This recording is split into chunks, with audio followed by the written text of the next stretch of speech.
वर्षमा देश स्वर्ग बनाउँछौँ स्वर्ग। आज नेता आउने कुरा थियो। नेता आउने कुरा थियो तर टाइम निकै गइसक्यो, आउनु पर्ने त्यति बेला। आउनु नेता आउनु। ओहो नेताजी नमस्कार। नमस्कार नमस्ते नमस्ते हजुर नमस्ते। के साह्रो हुनुहुन्छ नि होइन? नमस्ते यहाँ उपस्थित सम्पूर्ण बुवामा तथा दिदीबहिनी दाजुभाइहरू, अघिल्लो चुनावमा जस्तै गरी यसपटक पनि यो चुनावमा हामीलाई जिताउनुहुन्छ भनेर हामी यहाँहरूको घर दैलो आँगनसम्म आइपुगेका छौँ। अघिल्लो चुनावमा जसरी हामीलाई जिताएर विजय बनाएर पठाउनु भयो त्यसै गरी अहिलेको यो चुनावमा पनि हामीलाई विजय बनाइ पठाउनुहोस्। हामी 5 वर्षमा देश स्वर्ग बनाउँछौँ स्वर्ग। नेताजी अघिल्लो चुनावमा पनि यही भन्नुभएको होइन? नेताजी हाम्रो देशमा रोजगारी कहिले आउँछ?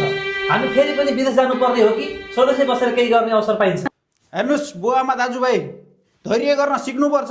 देश बनाउने काम सजिलो छैन। नेताजी तपाईँलाई आफ्नो देश बनाउन गाह्रो भएको होइन, तपाईँको आफ्नो सत्ता टिकै राख्न गाह्रो भएको। नेताजी नेताहरू बदलिँदैनन्, आषाढ बदलिँदैन, तर चुनाव बार बार आउँछ। हामी जस्तो टाउकेहरू नेताको लागि हरेक 5 वर्षमा चुनाव आए तापनि हामी जनताको लागि चुनाव कहिल्यै आएन।